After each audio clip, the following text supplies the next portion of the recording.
Welcome to another episode of Get Your Fill, Financial Independence and Long Life, where we accomplish those two goals. And the way we do that is by inviting friends on to help us. And today, you know, in my personal notes, it's not just long life, it's long, happy life. And so today I'm very excited that Robin Thomas is with us today because she's going to help us with the long, happy life part of our life, of our financial independence and long life. Robin is a happiness coach. And if you don't know what a happiness coach is, you better tune in and pay attention and strap in because this is awesome. She's also a teacher, a healer, and a wildly enthusiastic, crazy person. So Robin, thank you so much for being with us today. Oh, thank you for having me. I'm really, really, really excited to be here. And I am a wildly enthusiastic, crazy person. So that was a perfect introduction. So tell me, I don't think I know any other happiness coaches. I don't think I know anybody else who describes himself that way, but I love the job title. Tell me how you came to have that job title. It's a self-titled moniker. I gave it to myself. Because when they made me, they broke the mold. Beat the hell out of the mold maker too, but. I really have been on this. I've been on a lifelong journey of what happiness really is. Even when I was a little kid, I really was like this passionate, enthusiastic, sort of a little bit spastic. And I just have always sort of been that, right? And I was always sort of a square peg in a round hole. I didn't quite fit into anything. So I just always assumed there was something wrong with me, right? Well, I don't fit in everybody's mold, right? So I did a lot of self-work, a lot of personal journey, a lot of mastery. Like, what does it mean who am I, right? What's wrong with me? If you tell me what's wrong with me, I'll fix it. And when I finally figured out that there really was nothing wrong with me, then I was like, oh my God, people need to do this work. People need this. And so now I have an alphabet of letters after my name, and I have a couple of different. I don't have X yet, so if someone can give me a certificate with an X in it, absolutely. And it was really all in search of like, who am I, and what can I bring? And then when I realized everybody alive really should be doing this work, now I'm like, what does it mean to be happy? What does it mean to be fiercely happy?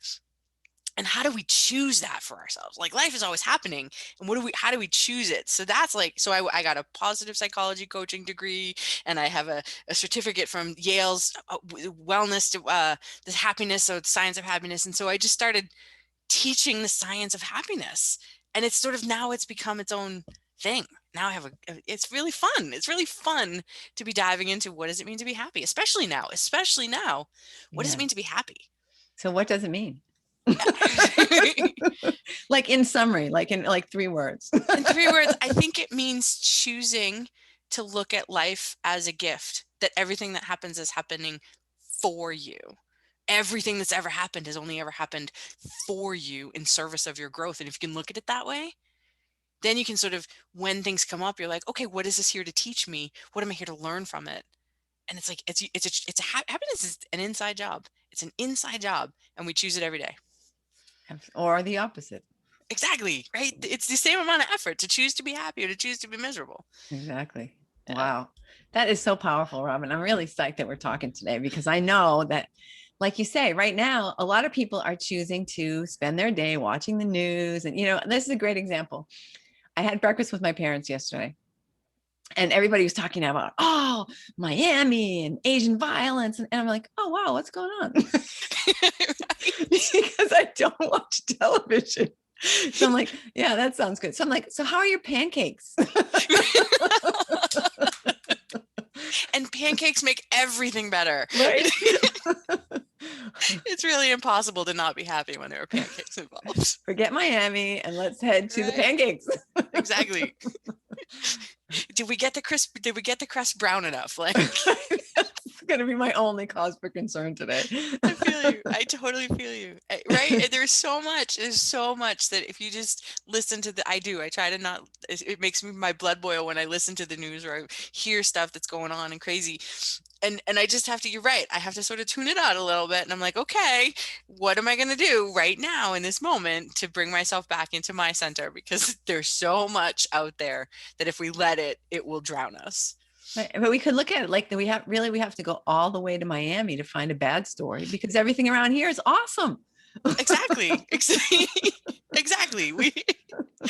Tell me what's right. Tell me what's going right in the world. That those takes are the too stories. Long. We can't fit that into a half hour, Robin. I'm sorry. So give me an example. So let's say, I mean, I don't know if I'm going to use someone else because I don't want to, invite this into my life, but let's say that someone who isn't either one of us goes to the grocery store and while they're there, someone hits their car.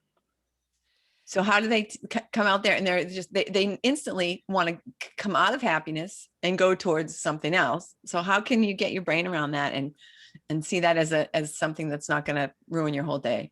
Well, I think so. First of all, the first piece of that is feel your feelings, man. Feel whatever you feel. Feel it. If it's anger, if it's frustration, if it's irritation, if it's like, if it's a panic feeling, whatever, feel it. Really, really, really, truly feel it in that moment. Like allow it to come up.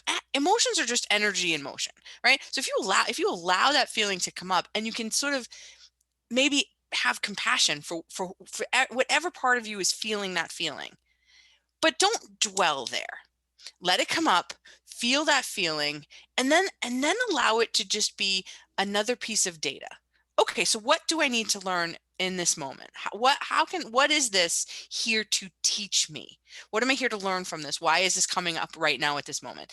Is it because I parked too close and I wasn't paying attention? Is it because now it gives me an excuse to get some other things buffed out of my car? Is it because there's some other lesson that I needed to learn? Or is it really just an exercise in being present with what I'm feeling right now and allowing it to move forward without letting it ruin my day? Right? So you feel your feeling and then immediately underneath it, have compassion for that feeling. It doesn't have to be catastrophic. It can be a simple thing. It's only catastrophic if we let it and then it cascades, right? So the key to all of this work is really self-compassion around what you're feeling. And then, okay, what am I here to learn about it? Right? That's if you ask yourself those questions, it's like the work gets easier. So I know some people are saying, okay, so what if all my problems are the result of someone else who's in my life? I work with this person and they're really irritating or they're really mean. And, like how can I possibly be happy every day at work when I have these ridiculous people to deal with? That's the universe being incredibly generous, incredibly friendly. Like that, like the single biggest decision we make every single day. Einstein was quoted as saying this: the single biggest decision we make is whether we live in a friendly universe or a hostile one, right? You have no control over anybody else. Nobody, not your husband, not your kid, not your wife, no, your boss. There's nothing that's external to you that you have control over. There's nothing that you have control. So again, in those moments, the universe has provided you this incredible petri dish of what does it mean to be happy? What does it mean to choose to this moment? I can let someone drive me crazy. I mean, there are times I teach in the energy medicine school, and there are times that the guy who runs the school, he's this brilliant sort of creative thinker, and sometimes he changes things on a dime, and I'm like, Rhys, you're killing me. Like, what are you doing? And I can choose to let it make me crazy. And there are times that I do. And then there are times I'm just like, that's just Rhys being Rhys, right? But it all matters on like what my own internal state is. So if someone is making you feel a particular way, again, that's up for you to be able to heal it. Is it really that what they said to you bothered you? Or is it a reminder that something that happened 25 years ago and made you feel terrible and made you feel disempowered has now been re-triggered, right? And if it's been re-triggered, awesome, because now you get to heal it and call your energy back from that particular incident so that this one doesn't have the same impact on you. Wow, that sounds like an interesting process. How would you go about that? Like, let's say that you're having a problem with your spouse, and it's triggering, your spouse or your boyfriend or your girlfriend or whatever is making you feel stupid. And you say, oh, when they talk to me like that, it makes me feel really stupid. And then you remember that when you were a kid, your parents also made you feel stupid. And how can you bring that into a teaching moment? So I mean, this is what I do. This is what I do when I work with women. This is what I do. I have a small group that we do this stuff. We dive into what's up, right? And there's, someone comes with that, when I was a little kid, my dad screamed at me, made me feel like an idiot, and in that that same passive aggressive tone of voice that my girlfriend just used with me is so crazy painful. And so so what we do in those moments is I'll say, okay, so close your eyes and put your hands on your heart and really feel what that little 6-year-old needed, right? Really be present with that little 6-year-old. Really hold her in your heart. Take her in and just let her in. And what did she need? What did she need from you? What did she need from any adult? Did she need someone to just be like, I know that was scary. It's totally okay. I got you. And can you do that for yourself? Because energetically, I mean, there's no time, there's no space, there's no distance. Everything's all happening all at the same time. So as we're doing it now, there is still a part of you that's 6 that just needs to be just coddled and said, you're not stupid, you're brilliant. Don't let someone take that from you. Right. So we would sit with that. We would sit with that and we would hold space for that so that we can bring that energy forward so that now in real time you can say, hey, you said that to me and it really bothered me. It hurt my feelings. This is how I felt when you said it. I don't, if we can find a different way, or this was my own stuff this is my stuff. I'm just letting you know that hurt. Right. So now you can have an adult conversation without the 6-year-old being the one in conversation. Because our 6-year-olds are not that articulate. Well, and nor should they be, right? Don't talk to me like that. You're just a poopy head. Exactly. I don't want to play with you. You're mean, right? Exactly.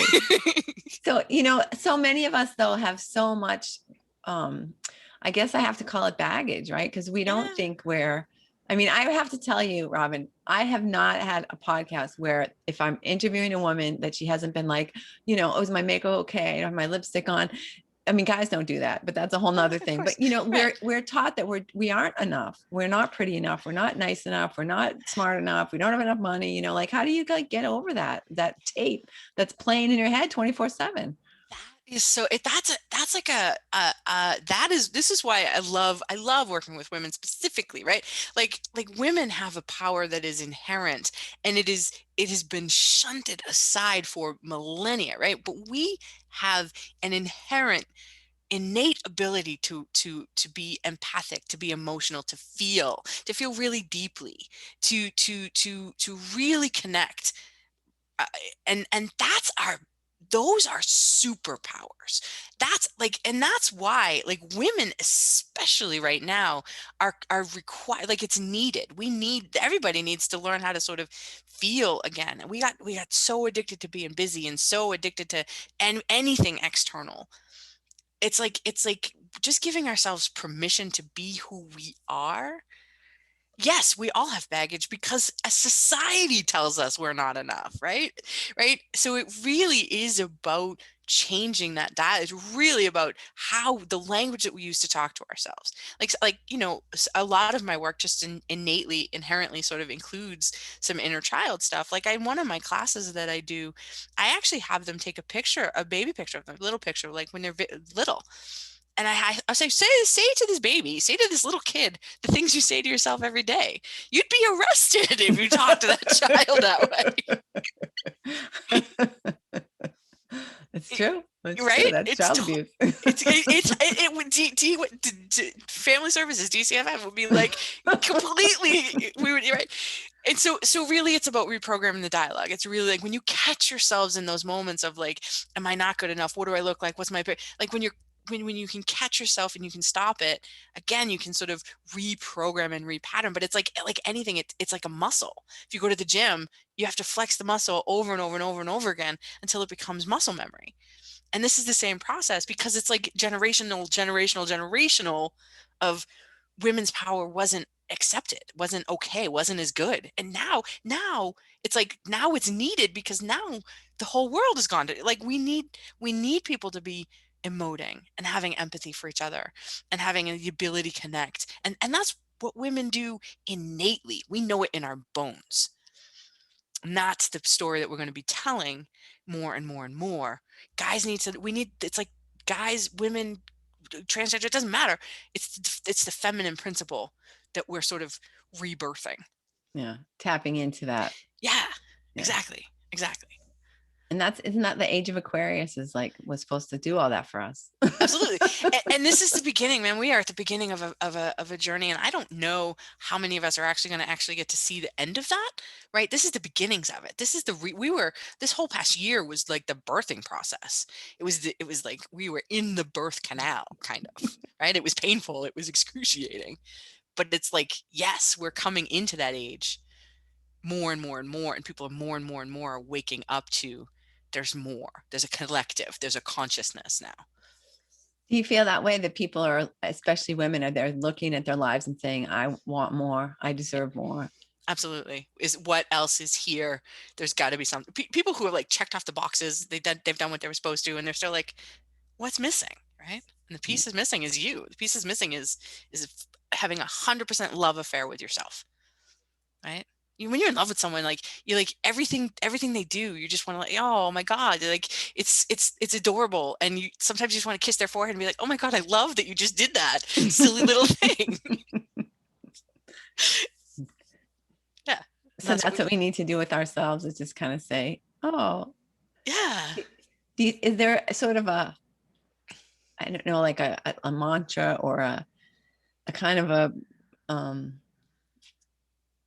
I don't want to say a trick, but like some kind of a way that you can, that people can sort of like get in touch with that and remind themselves that they, like, how can you catch yourself when you're not being nice, and like remind yourself something that will make you feel, I don't know, good or more in tune or whatever? You know, it's the first part is to catch it, right? Is to catch the dialogue. So I did this thing. I used to put like a stone in my pocket, right? And every time, and this was when I first doing this stuff, every time I put my hand in my pocket, I would feel the stone and I'd be like, oh, hey, I really liked the way you did this thing today. Or I would list something I was grateful for in that moment. Or I would immediately think, well, what's going right? Just every time I put my hand on my pocket. So sometimes I have had, my clients, every time you pick up your phone, every time you touch your phone, I want you to say one nice thing about yourself every single time you pick up the phone. And I'm a huge fan of mirror work. I really love looking in your eye, like looking into me. I see intimacy, right? So I really love looking at yourself in the mirror, and you can meet yourself in your eyes, and you can look at yourself and say, "Hey, I really like you today," or "You're all right." Whatever, meet yourself where you're at. I mean, ultimately, we want to get to the point where we can be like, you rock, but you baby steps, and it's not meant to be a thing that you like to one more thing you're doing wrong, right? But just Right. look at yourself in the mirror, look at your baby picture, look at, and just be like, hey, I love making gratitude lists. I love, like, at the beginning of my day, I start my day and I'm like, what am I grateful for today? What's possible today? Every day at the end of my day, I make a gratitude list. What went right? And there were times, man, when I was in my dark night, I was living with a friend. I didn't even really have a home. I was kind of on her couch. And I would be grateful that I had some place to come back to at night, right? So it just was whatever. Meet yourself where you're at, but be kind. It's changing the dialogue, being kind to yourself. I love the Ho'oponopono prayer of forgiveness, the Hawaiian prayer of forgiveness.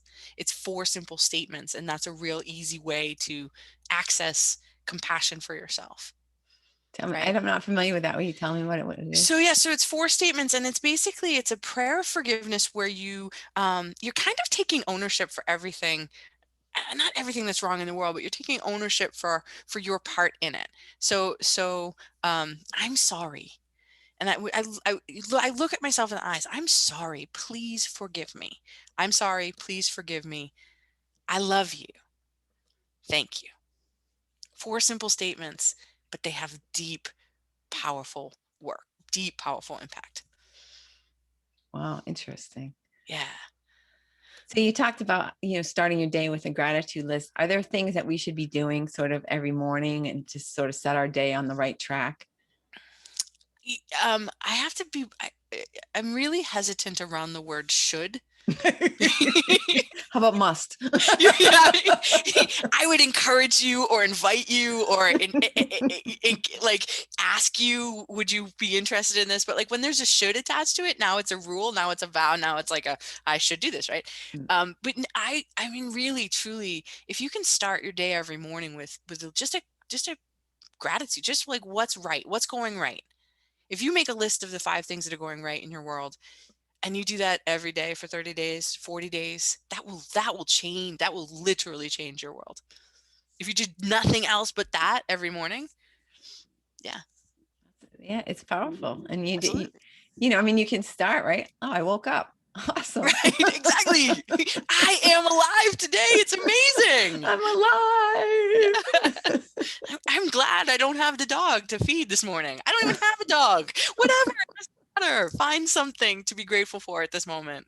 Yeah. And when you start to think about it, because like what percentage of people didn't wake up this morning? What percentage of Exactly. people died in their sleep? What percentage of people, when they opened their eyes, they couldn't see I mean, it's just the little things. And we take so much for granted, right?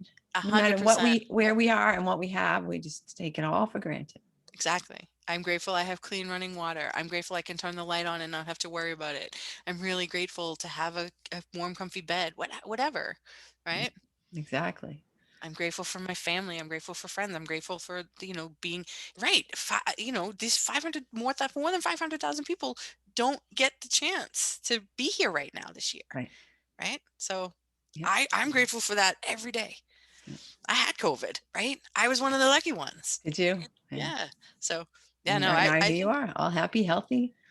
right? Teaching how to choose happiness, right? I just But Robin, that's an excellent point, because what impact do you think your mindset has on your physical health? everything, everything. Um, your attention, your energy goes where your attention goes, right? So if you're focused on what's wrong or what's not working, that's what the universe is hearing you say. I want more of that. I want more of that. When you're saying I don't want that, the universe doesn't hear the no. It understands 0% or 100%, right? So energetically, what you're saying, I don't want, I don't want, I don't want, I don't want. The universe is like, well, here you go. You keep telling us what you want. You keep telling us what you want. We'll give it to you, right? They're like, we're at your service. Right, but so in terms of like you're like study science, study will show after study will show you that your emotional state is affecting your physical. There's a study, Harvard has been doing this long term study on health and human behavior.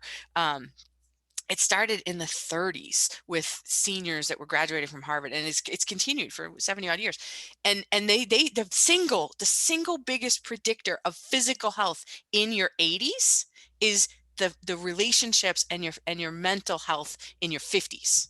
In your 50s, it's impacting you all the way to your 80s. So if you're not in the right relationship, get the hell out of Dodge. And the most important relationship is to have is it's your physical is 100% connected to your mental and emotional and spiritual health. So if you're in your 50s or you're heading that way, do not spend another day in a shit relationship with yourself or anybody else. Just get out and start fresh, because Exactly. otherwise you're not going to be happy when you're 80. And that's a long, Right. long time to be unhappy. It is a long time. I mean, my career has been in as an occupational therapist for 25 years, and my career has mostly been with the elderly. I have seen that play out 1,000 times with my seniors who had whatever they've had in their life. Their physical health was impacted on how they chose to deal with whatever was going on. We all have life. Life is going to give you lemons. It's your choice what kind of lemonade you make with it, but life is going to give you lemons. Right. Right. Right. And yeah, so yeah, no. I It's funny really truly because mean it. this podcast, the long life piece, was inspired by my aunt, who, here's a picture of her on her 100th birthday. Aw. And look at her, how young she looks. She's Yeah, absolutely right? gorgeous. I mean, I guess my light is screwing it up, but And so the year that I turned 50, I was having this major meltdown. Like, oh, I can't believe I'm 50. I've ruined my life. I wasted it. I never accomplished anything. And now my life is over, blah, blah, blah. Like the real, like you say, the dark night of the soul here. Was having all kinds of pity parties all over the place. And then like 3 weeks later, I got invited to my aunt's 100th birthday party. Wow. And it was like, okay, wait a minute. I have 50 more years. Exactly. At least 50 more years. You get the whole of your life left. Like exactly. The whole of your life up to this that was point. practice, right? I spent 50 years, like, trying some stuff out, getting some practice. And now I'm ready to go. Yeah. And so she lived to be 105. So every year I'd say, oh, I still got 50 more years. I still got 50 more years. But now That's the clock is ticking, she's been gone for 2 years now. So I'm down to 48. Right. But that was her. I mean, she painted. She was she did lots of things, but one of the things, she was an oil painter, and she painted until she was 103. Oh, she was always doing puzzles, and, she always had people over, and she ate whatever she wanted. She loved like fried fish. She loved M&Ms, like she was just like, she just did what she wanted and had a beautiful, happy life. And she was healthy right up until the end. And that she's my role model. And like I said, she's like the inspiration for the podcast. She would be she's inspiring me. Like, oh, yes. I want to be the happy, healthy 103-year-old painting and being, I still want to be a crazy person when I'm 103. Yeah, she was amazing. She was amazing. I love that. And I love that you took that. And you did something with it, right? You didn't just say, like, oh yeah, she's great. But like, you really sort of took that in as your wake up call, right? And you chose to pivot. Right. That's resilience. That's happiness. Yep. That's exactly. Amazing. And it's so easy, right? When you're younger, 50 seems so old. I mean, you're probably thinking, at your age that 50 seems pretty old, but it's not. I'm only a couple of years away from 50. It's a great time. It's a great time. So I hear. I'm kind of looking forward to it. Yeah. So tell me, now you wrote a book about this, right? I did. I have used, it's now just sort of like an ebook. I called it "Why the Eff Am I Stuck?"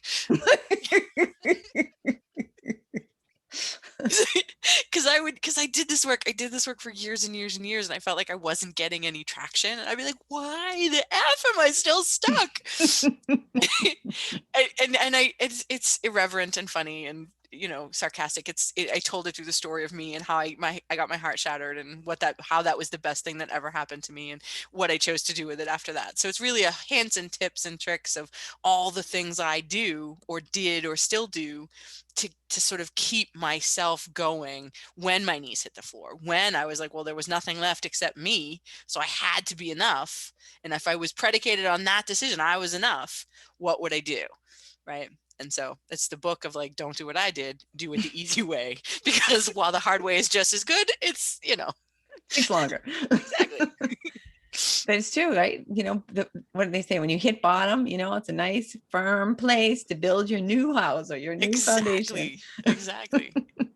Marianne Williamson has a quote that says, I'm going to butcher it. Something about when there's a grace, there's a strength. When your knees hit the floor, there's strength you didn't know you had. And that is right. That's what you build on. That's what it's. Yeah. So. Exactly. So is there any part of your story that you want to share with us? Just like a little snippet of like what kind of launched all this to ditch the OT and to come into the brain therapy? Well, I mean, this has been a side gig for, I've been doing personal development work for almost 20 years. Almost as long as I've been an adult, I've been doing this kind of work. So what launched it for me, I was doing the work. I was giving it sort of not lip service, because I really was working. But there was still something missing. Something hadn't clicked. And then really, I got divorced, and I was dating another woman, and she left, and my heart was shattered. And I didn't actually know where I couldn't even find the sky. And it was, like I said, it was in those moments I would be in my apartment, and I would just cry. I couldn't function, right? I was barely functioning at work, blah, blah, blah. And I just didn't know what to do with myself. So I said, well, okay, you've done this work for so long. Let's actually do some of the things that you've been learning. Let's actually try these things, right?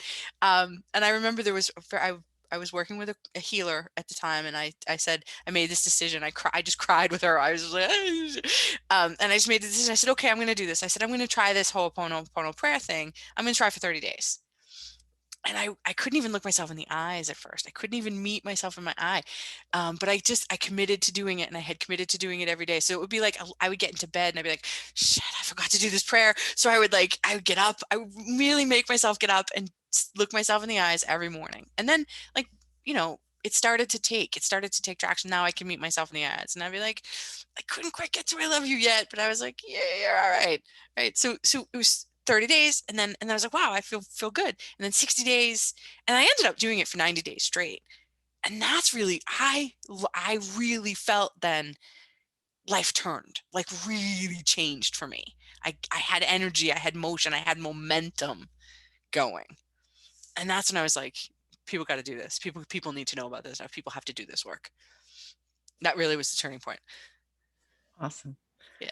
And you decided, to share it, right? You didn't just say, oh, that was great. Now I'm awesome and I'm going to get on with my life. You said, no, the key to happiness is giving back, right? Yes. And I just, there's such a part of me that knows that what happens to one of us happens to all of us. Right? I just know that so fundamentally that I just can't imagine not sharing this work. I can't even imagine. I'm like, I get these downloads and I'm like, this is for this person. It's like, it's like a complete, the more I clear my channel, the more just stuff comes in. And I'm so called to be of service that I'm finally excited about something I can do to give back like this. Awesome. So tell me, besides your own story, is there in broad terms, is there somebody that you can think of who you were able to help where when you think about it, you just think, oh my God, I really changed that person's life. I really just totally helped that person to find their inner happiness? I mean, I have many. Every single time one of my clients gets it, every single time I watch the light bulb go off. One's particular one, let me think. I had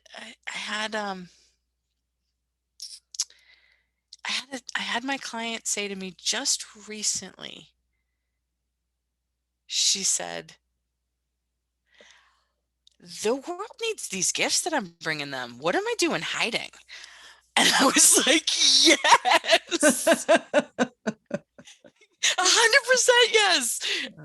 It was so powerful to hear her say that. It was so powerful to hear her say that, because she had come into me with this like, I don't know. I just don't know enough. I feel like I need to learn more. I feel like, I just need to, right. And I just was like, you're 100% enough. You already know, just trust. And so for her to say to me, yeah, the world needs this. I was like, absolutely, they freaking do. And Awesome. it was like this really cool moment of celebration. Yeah. That's fantastic. That is fantastic. Yeah. Congratulations. Nice work. Thank you. That wasn't my work. That was me holding the mirror for her. That was me just saying, this is who you are. Own it. And it was such a cool thing when she did. Like, really amazing. You have to take a little credit. I will take credit for holding the mirror, and I will take credit for showing her I will totally take credit for that. Okay, good. Yeah. So Robin, I can't believe our time is almost like coming to an end here. It's like, I feel like we just got on the phone together. You are such a delight to talk to. Thank you. Same. Is there something that I failed to ask you that you wish I would have asked you? Anything that you want to just share for like last minute tips for folks who are trying to get some happiness into their own lives? I really, truly, what I want to say is meet yourself where you're at. Like, really, really practice compassion. Practice compassion for yourself as you are. There's nothing wrong or broken with you. If you can meet yourself with compassion, now you have something to work with. Beautiful. So people who need you, how can they reach you, Robin? I have a website. My website is phoenix-rising-healings.com.